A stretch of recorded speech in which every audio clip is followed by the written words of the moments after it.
जो आतंक की भेंट चढ़े, जिनका बलिदान हुआ, वो हमारे प्यारे भाइयों बहनों को श्रद्धांजलि दी। मैं आज उन सभी आतंक की भेंट चढ़ने वाले हमारे नागरिकों को, उनके परिवारजनों को कहना चाहता हूं, एक क्षति सिर्फ आपकी क्षति नहीं है, आपके जितना ही दर्द देश के हर नागरिक के दिल में है, हर नागरिक इतना ही दुख का अभिव्यक्ति करना चाहता है। और मैं आज पूरे देश की जनता को यह बताना चाहता हूं कि 90 के दशक से कश्मीर में जो आतंकवाद चला रहे हैं,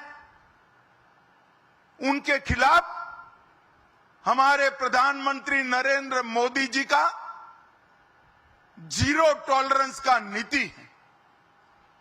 हम मजबूती के साथ अपनी लड़ाई लड़े हैं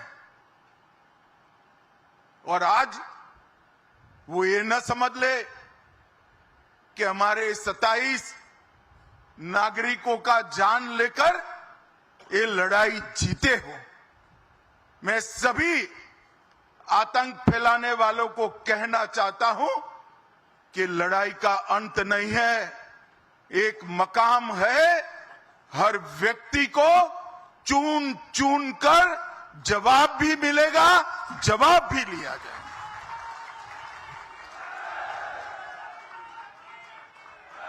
नरेंद्र मोदी जी के नेतृत्व में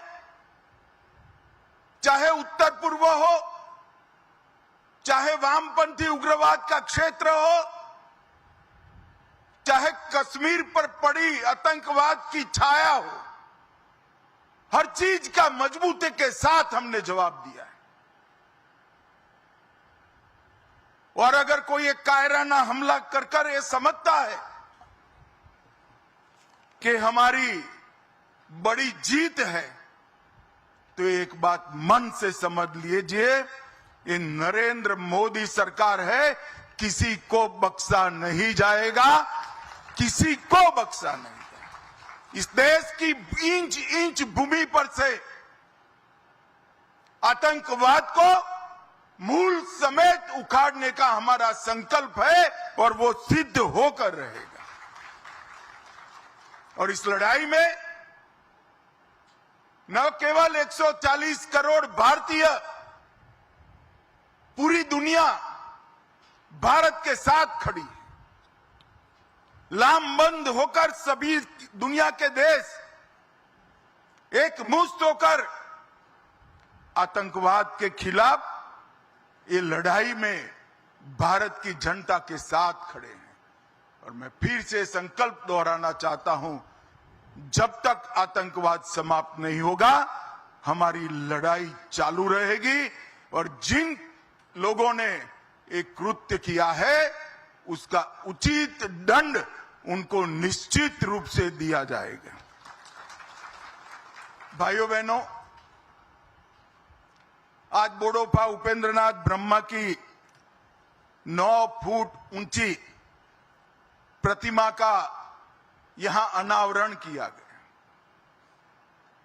बोडोफा न केवल बोडोलैंड के लिए, न केवल बोडो जाति के लिए, समस्त आदिवासी समुदाय के लिए सम्मान, पहचान और समान अधिकारों की लड़ाई के लिए जाने जाते हैं।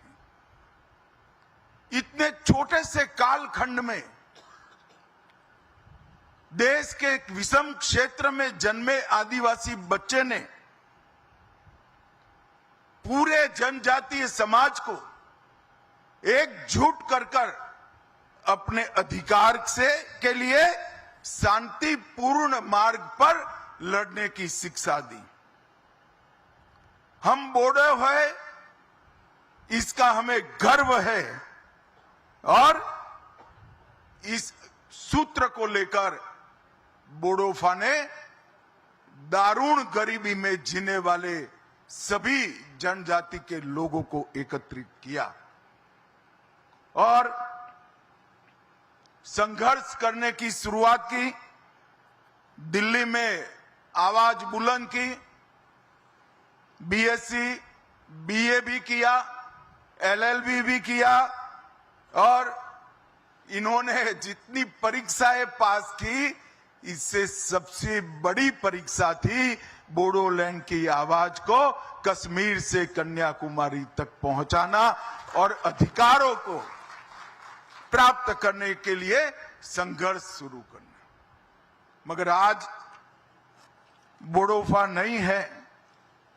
जियो और जीने दो का उनका सूत्र पूरे बोडोलैंड, पूरे आदिवासी समाज ने स्वीकारा है और आज अगर बोडोफा होते तो उनको देखकर बड़ा आनंद आता। हजारों युवाओं के बलिदान के बाद आज हमारा बोडोलैंड शांति और विकास के रास्ते पर आगे बढ़ चुका है। पूरा असम बोडोलैंड के लोगों को स्वीकारता है और बोडोलैंड असम को स्वीकारता है। आज बोडोलैंड से बहुत सारे लोग मुझे सुन रहे हैं। मैं सभी को कहना चाहता हूं कि जरा सी भी इंफीरियरिटी कॉम्प्लेक्स आपके अंदर ना लाइएगा। इस देश पर आपका इतना ही अधिकार है जितना मेरा है। अब बोडोलैंड के युवा अपने अधिकार के लिए लड़ने की जरूरत नहीं है। 2014 से एक ऐसे व्यक्ति का शासन इस देश में है, ऐसी पार्टी का शासन इस देश में है जो मानते हैं कि भारत पर सबका अधिकार है और सब पर भारत का अधिकार है। और इसी सूत्र के तहत आज बोडोलैंड विकास के रास्ते पर आगे बढ़ा है। मैं 2019 में गृह मंत्री बना। प्रधानमंत्री जी ने नॉर्थ ईस्ट की समस्याओं को कंसंट्रेट करने का कहा। बोडोलैंड के लोगों के साथ चर्चा हुई। प्रमोद जी यहां बैठे हैं। 9 महीने की विशद चर्चा के बाद 2020 में बोडो एग्रीमेंट हुआ और सभी लोग हथियार डालकर आज मेन स्ट्रीम में शामिल हो चुके हैं। मगर देश भर के जनजाति समाज को मैं कहना चाहता हूं, भारतीय जनता पार्टी की जो सरकार है वो जो समझौते करती है इसका पालन भी करती है। भूतकाल में कई ऐसे समझौते हुए जिसका पालन भी आज हम कर रहे हैं। उन्होंने नहीं किया अपने समय में, मगर मैं बोडो वासियों को बताना चाहता हूं, बोडोलैंड वासियों को बताना चाहता हूं कि आपसे जो समझौता हुआ उसके 96% मुद्दे हमने क्लियर कर दिए हैं। और हेमंत जी यहां बैठे हैं। हेमंत जी आज निर्णय कर जाइए कि असम में चुनाव के पहले 100% मुद्दों को हम क्लियर कर देंगे। ये नरेंद्र मोदी सरकार का, ये भारतीय जनता पार्टी की सरकार का एक बहुत बड़ा भेंट है असम के लोगों को, नॉर्थ ईस्ट के लोगों को। हमने 20 से ज्यादा समझौते किए हैं।